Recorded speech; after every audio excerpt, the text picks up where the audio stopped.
Hi guys, welcome to the channel. आज का जो क्वेश्चन है वो काफ़ी इंटरेस्टिंग है। ये क्वेश्चन आया है इंस्टाग्राम पे, मुझे डीएम किया था एक 27 ईयर्स ओल्ड फीमेल ने। उनका सवाल था कि जिन मेल में वो इंटरेस्टेड हैं, जिन लड़कों में वो इंटरेस्टेड हैं, वो लड़के उनमें इंटरेस्ट नहीं लेते, और जो लड़के उनके पीछे आते हैं उनमें उनको इंटरेस्ट नहीं है। मैं रिपीट करूंगा क्योंकि क्वेश्चन इंपॉर्टेंट है। फीमेल कहती हैं 27 साल की कि जिन लड़कों को मैं लाइक करती हूं, जिनमें मुझे इंटरेस्ट है, वो लड़के मेरे में इंटरेस्ट नहीं लेते, और जो लड़के मेरे पीछे आते हैं उनमें मुझे इंटरेस्ट नहीं है। ऐसा क्यों होता है? अब वो कहती हैं कि इसका आंसर उन्होंने ऑलरेडी अपने दोस्तों से भी डिस्कस किया और भी कई लोगों से डिस्कस किया, बट उनको एक सेटिस्फैक्टरी आंसर नहीं मिला। अब आंसर देने से पहले मैं आपको एक चीज बताना चाहता हूं कि आप ये मेरा आंसर क्यों सुने, क्योंकि ऑलरेडी इस पे यूट्यूब पे वीडियोस बने हुए हैं। ठीक है, ऑलरेडी लोगों ने आंसर करे हुए हैं वीडियोस के फॉर्म में, आर्टिकल्स के फॉर्म में। देखो, अभी तक जो भी इंटरनेट पे आंसर है इस क्वेश्चन का, वो आपको मिलेगा लोगों के पर्सनल ओपिनियन के हिसाब से, कि लोगों के पर्सनल ओपिनियन क्या है या लोगों का पर्सनल एक्सपीरियंस क्या है। बट कोई भी आंसर आपको ऐसा नहीं मिलेगा जिसमें साइंस, जिसके पीछे कोई साइंस हो, जिसके पीछे कोई साइंटिफिक लिटरेचर हो, जिसके पीछे कोई साइंटिफिक स्टडीज हो। तो मैं जो आपको आंसर देने जा रहा हूं, ये बैक्ड अप है साइंटिफिक लिटरेचर के साथ, ये बैक्ड अप है बहुत सारे साइंटिफिक डेटा के साथ। ये आंसर दिया गया है एवोल्यूशनरी साइकोलॉजी की पहली दुनिया की टेक्स्ट बुक है, the new science of mind by David बस। ये अंडरग्रेड के जो स्टूडेंट्स होते हैं, यूनिवर्सिटी में जो पढ़ते हैं, उनको पढ़ाई जाती है। ठीक है, तो वहां से ये आंसर निकला है, और इस आंसर के पीछे बहुत सारा साइंटिफिक लिटरेचर है। तो ये मेरा कोई पर्सनल ओपिनियन है, पर्सनल एक्सपीरियंस बेस्ड आंसर नहीं है। ये आंसर आ रहा है from the study of evolutionary psychology. तो इस आंसर को अगर हमें साइंटिफिक पर्सपेक्टिव से समझना है तो हमें एक टर्म समझना पड़ेगा पहले, मेट वैल्यू। मेट वैल्यू क्या होती है? देखो, जैसे कि एक स्केल है 1 से लेके 10 तक का। ठीक है, तो 1 से लेके 10 तक का स्केल है।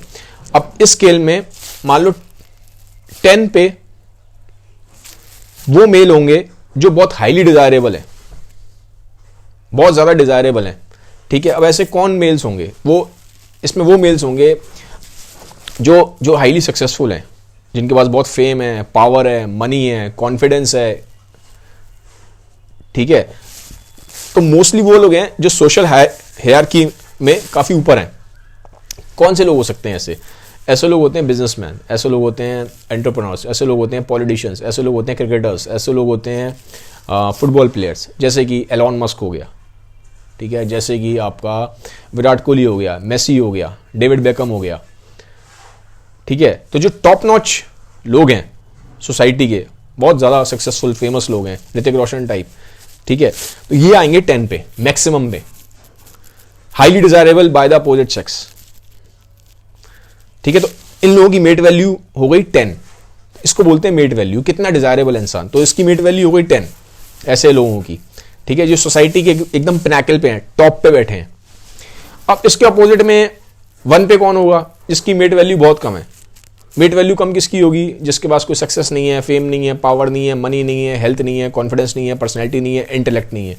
ठीक है, ये सारे वेरिएबल्स में बहुत पीछे है, तो ऑब्वियसली उसकी तरफ अपोजिट सेक्स अट्रैक्ट नहीं होगा, डिजायरेबल नहीं है, तो उसकी मेट वैल्यू कम हो जाएगी। तो ये आपको समझ में आ गया। तो ऐसे क्या हुआ, आपकी सोसाइटी इस तरह से नेचर के हिसाब से बनी हुई है। नेचर का फैक्टर्स भी हैं, एनवायरमेंटल फैक्टर्स भी हैं, सोशियो इकोनॉमिक फैक्टर्स भी हैं, कई सारे फैक्टर्स आ रहे हैं, तो अभी उस पर मैं बात नहीं करूंगा। बट आप ये मान लो कि एक लैडर है पूरा। ठीक है, एक सीढ़ी है ऐसे। ठीक है, एक स्केल है पूरा 1 से लेके 10 तक का। जो बिल्कुल हाईएस्ट पे है उनकी मेट वैल्यू 10 है, जो बिल्कुल लोएस्ट पे उनकी मेट वैल्यू 1 है।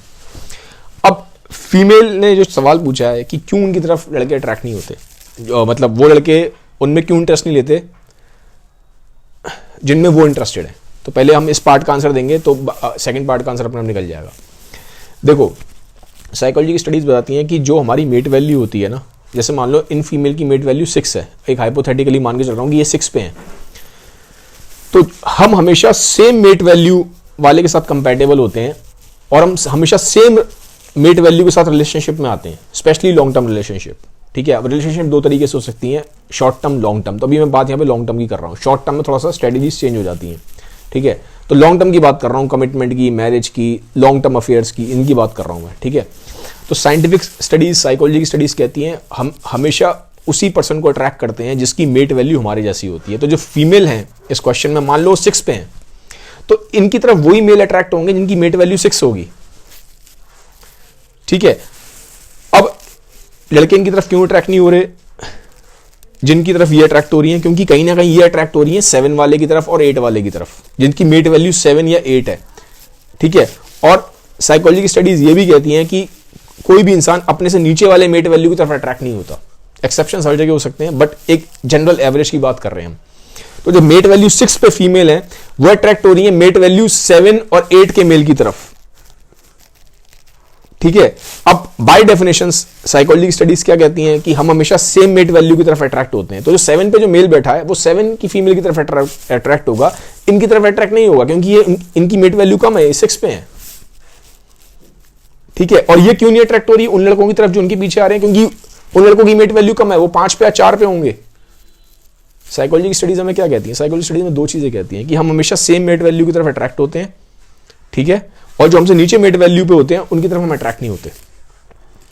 अब देखो, वो लड़के जिनकी तरफ ये अट्रैक्टेड हैं वो उनकी तरफ क्यों अट्रैक्ट नहीं हो रहे, क्योंकि वो मेट वैल्यू पे हाई पे हैं, 7 या 8 पे होंगे और ये 6 पे हैं। तो जो हाई पे बैठा हुआ है उसके पास ऑलरेडी बेटर फीमेल्स अवेलेबल है। मान लो 7 वाले के पास 7 वाली अवेलेबल है, तो उससे अट्रैक्ट होगा ना, इनकी तरफ क्यों अट्रैक्ट होगा, ये तो 6 पे है। ठीक है, जैसे ये अट्रैक्ट नहीं हो रही 5 वालों की तरफ और 4 वालों की तरफ। ठीक है ना, और ये भी बोलती है साइकोलॉजी की स्टडीज की अगर मान लो 7 या 8 वाले इनके साथ रिलेशन में आ भी जाएं तो लॉन्ग टर्म तक चलेगा नहीं, वो रिलेशनशिप लंबे टाइम तक नहीं चलता। रिलेशनशिप वही चलते हैं जिसमें हम मेट वैल्यू पे हम सिमिलर लेवल पे होते हैं, सिमिलर प्लेन पे होते हैं, एटलीस्ट जब हम लॉन्ग टर्म की बात करें।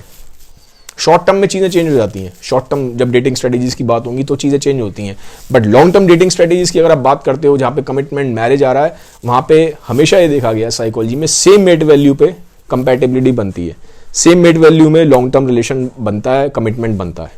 ठीक है, तो अब यहां से आप इसका आंसर आपको मिल जाएगा कि क्यों जिन लड़कों की तरफ ये अट्रैक्ट हो रही थी उनकी तरफ अट्रैक्ट क्यों नहीं हो रहे थे, क्योंकि उनकी मेट वैल्यू हाई है। और जो लड़के इनकी तरफ अट्रैक्ट थे ये उनकी तरफ क्यों अट्रैक्ट नहीं हो रही थी, क्योंकि उनकी मेट वैल्यू कम थी, वो 4 या 5 से आ रहे थे, और जिनकी तरफ ये अट्रैक्ट थी वो 7 और 8 से आ रहे थे। ठीक है, तो अब ये क्या कर सकती हैं, अब सवाल फिर ये उठेगा सॉल्यूशन क्या है। 2 सॉल्यूशन निकल के आते हैं, या तो आप सेम मेट वैल्यू पे ढूंढो, जो आप 6 पे हो तो आप 6 वाले बंदे ढूंढो। ठीक है, नहीं तो आप अपनी मेट वैल्यू बढ़ाओ, क्योंकि मेट वैल्यू बढ़ भी सकती है, मेट वैल्यू ऐसे नहीं कि रिजिड है, वो चेंज हो सकती है, ऑब्वियसली चेंज हो सकती है। तो अब मेट वैल्यू आप कैसे चेंज कर सकते हो, फीमेल को अगर अपनी मेट वैल्यू बढ़ानी है, साइकोलॉजी की स्टडीज कहती हैं ऑब्वियसली बहुत सारे वेरिएबल्स होते हैं, इंटेलिजेंस होता है, सक्सेस होता है, आपका फेम है, आपका पढ़ाई है, आपका करियर है, आपकी पर्सनैलिटी, आपकी कम्युनिकेशन स्किल्स है, आपका बहुत सारे फैक्टर्स हैं, बहुत सारे वेरिएबल्स हैं। ठीक है, लेकिन साइकोलॉजी की स्टडीज बताती हैं कि फीमेल की जो मेट वैल्यू जो मैक्सिमम बढ़ती है वो बढ़ती है फिजिकल अपीयरेंस को इंप्रूव करने से। जी हाँ, अगर एक फीमेल अपनी फिजिकल अपीयरेंस को इंप्रूव करती है तो उसकी मेट वैल्यू काफी इंप्रूव हो जाती है। अब फिजिकल अपीयरेंस आता है तो फिर इसमें क्या आता है, फिजिकल अपीयरेंस का मतलब क्या है, फिजिकल अपीयरेंस में देखो एक्चुअल में क्या है, क्योंकि जो मेल होता है ना, मेल आइज डोमिनेटेड क्रिएचर है, वो विजुअली बहुत ज्यादा वो होता है, स्टिमुलेट होता है, उसको जो विजुअल है ना वो बहुत ज्यादा हाईली वैसा है। ठीक है, डेवलप्ड है in terms of choosing a mate. तो मेल क्योंकि विजुअली ज्यादा वो होता है, स्टिमुलेट विजुअली ज्यादा अट्रैक्ट होता है, तो ऑब्वियसली वो उस फीमेल की तरफ ज्यादा अट्रैक्ट होगा जो फिजिकली अट्रैक्टिव है। तो अगर एक फीमेल अपनी फिजिकल अट्रैक्टिवनेस बढ़ाती है तो ऑब्वियसली उसकी मेट वैल्यू बढ़ेगी। तो जब सवाल जैसे पूछा है इन्होंने, तो ये अपनी मेट वैल्यू अब बढ़ाने की बात मैं कर रहा हूँ, कैसे बढ़ा सकती हैं, अपनी फिजिकल अपीयरेंस पे काम कर सकती हैं। ठीक है, फिजिकल अपीयरेंस पे काम करने का मतलब क्या है, साइकोलॉजी की स्टडीज बताती हैं कि मेल जो मैक्सिमम चीज़ों जो प्रेफर करता है वो प्रेफर करता है ज़्यादातर एक टर्म होता है, उसको बोलते हैं वेस्ट टू हिप रेशियो। ठीक है, तो वेस्ट टू हिप रेशियो का मतलब क्या है कि आपका वेस्ट पे अनवांटेड एक्स्ट्रा फैट नहीं होना चाहिए, और जो आपके जो हिप्स हैं वो वेल टोन्ड होने चाहिए। ठीक है, वेल डिफाइंड होने चाहिए। ठीक है, क्योंकि मेल्स के लिए वेस्ट टू हिप रेशियो एक तरीके से ना इंडायरेक्ट सिग्नल देता है फीमेल की फर्टिलिटी का, फीमेल की रिप्रोडक्टिव हेल्थ का। ठीक है, ये मेरे टर्म्स नहीं है, ये एवोल्यूशनरी बायोलॉजी में लिखे हुए टर्म्स हैं, एवोल्यूशनरी साइकोलॉजी से आ रहे हैं टर्म्स। ठीक है, तो मैं अपना पर्सनल कुछ नहीं लगा रहा हूं इसमें, तो डोंट फील ऑफेंडेड। तो आप फिजिकल अट्रैक्टिवनेस इंप्रूव कर सकते हो। कैसे इंप्रूव करोगे चीज़ें कि आप यार एक्सरसाइज करो। ठीक है, आप कोशिश करो कि आपकी बॉडी में जो अनवांटेड और एक्स्ट्रा फैट है, ठीक है, इसको इंप्रूव करो। ठीक है, बहुत ज़्यादा थिन भी नहीं होना, क्योंकि अगर आप बहुत ज़्यादा थिन होते हो तो यहाँ पे भी साइकोलॉजी की स्टडीज प्रूव करती हैं, बहुत ज़्यादा थिन हो जाते हो तो वहाँ भी मेल अट्रैक्ट नहीं होता, बहुत ज़्यादा एक्स्ट्रा वेट है वहाँ भी अट्रैक्ट नहीं होता, तो आपको मिडिल में रहना है। ठीक है, तो आप एक्सरसाइज करो, अनवांटेड एक्स्ट्रा वेट हटाओ, बॉडी को टोन बनाओ, थोड़ा सा मसल गेन करो, और एक अच्छी डाइट खाओ, क्योंकि स्किन टोन, स्किन की क्वालिटी, हेयर की क्वालिटी, ये सब चीज़ें बहुत ज़्यादा फिजिकल अपीयरेंस में रोल प्ले करती हैं, और मेल इससे काफ़ी ज़्यादा अट्रैक्ट होता है। ठीक है, उसके बाद ऑब्वियसली देखो इसमें ये चीज़ें भी आती हैं कि फिजिकल अट्रैक्टिवनेस, ओवरऑल बॉडी की सिमेट्री कैसी है, फेशियल सिमेट्री कैसी है, बोन स्ट्रक्चर कैसा है, और मैं बोलूँगा कि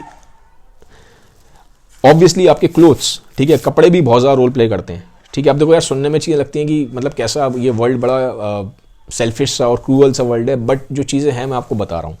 ठीक है, मैं कोई बायस नहीं हूँ, मैं कोई इन चीज़ों को प्रमोट नहीं कर रहा हूँ, जो लिखा हुआ है लिटरेचर में वो आपको बता रहा हूँ। ठीक है, क्योंकि आप अपनी फिजिकल अपीयरेंस, कुछ ही फैक्टर्स है जिनसे आप इंप्रूव कर सकते हो, क्योंकि बहुत हद तक देखो फिजिकल अपीयरेंस आपकी जेनेटिकली भी डिटरमाइंड होती है।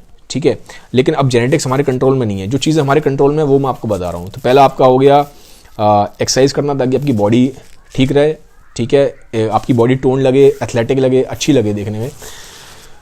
सेकंड होता है आपका किस तरह के आप कपड़े पहनते हो। ठीक है, कपड़ों से बहुत ज़्यादा इम्पैक्ट पड़ता है ऑब्वियसली। ठीक है, तो इसमें मैं ज़्यादा बोलूँगा नहीं, क्योंकि ये मेरा एरिया ऑफ एक्सपर्टीज़ नहीं है। थर्ड में बोलूँगा मेकअप, क्योंकि मेकअप से भी एकदम से आप क्या कर सकते हो, ब्यूटी को एकदम से हाईलाइट किया जाता है। ठीक है, इनफैक्ट अगर आप देखोगे जो क्लियोपेट्रा थी, क्लियोपेट्रा को बहुत बड़ा वो माना जाता है, काफ़ी बड़ा नाम है क्लियोपेट्रा का इजिप्ट में। तो क्लियोपेट्रा it was said कि she was a very average looking woman, but the way used to dress herself, कि वो जिस तरह से मेकअप करती थी, ड्रेस करती थी, वो बहुत ज़्यादा ना मेस्मराइजिंग होता था, इंट्रीगिंग होता था, मतलब एनचैंट कर लेती थी। तो जैसा कि मैंने भी आपसे डिस्कस किया, फिजिकल अट्रैक्टिवनेस काफ़ी ज़्यादा रोल प्ले करती है एक फीमेल की मेट वैल्यू को बढ़ाने के लिए। इसके अलावा भी ऑब्वियसली बहुत सारे वेरिएबल्स हैं, जैसे कि इंटेलिजेंस है, और आपका सक्सेस है, आपका कॉन्फिडेंस है, आपका ओवरऑल पर्सनैलिटी है, कम्युनिकेशन स्किल्स है, इंटेलिजेंस है, कई सारे वेरिएबल्स और भी हैं। और सारे वेरिएबल्स के बारे में यहाँ पे मैं बात नहीं कर सकता। जो सबसे इंपॉर्टेंट है उस वेरिएबल के बारे में मैंने आपको यहाँ पे थोड़ा सा एक ग्लिम्स दिया, थोड़ा सा उसको डिस्क्राइब किया है। तो आई होप ये वीडियो आपके लिए कुछ काम का रहा होगा, इससे आपको थोड़ा सा ज़रूर इंसाइट मिली होगी। अगर आपके भी कुछ क्वेश्चंस हैं तो आप मुझे इंस्टाग्राम पे डीएम कर सकते हैं। इंस्टाग्राम का लिंक मैंने नीचे डिस्क्रिप्शन बॉक्स में दे दिया है।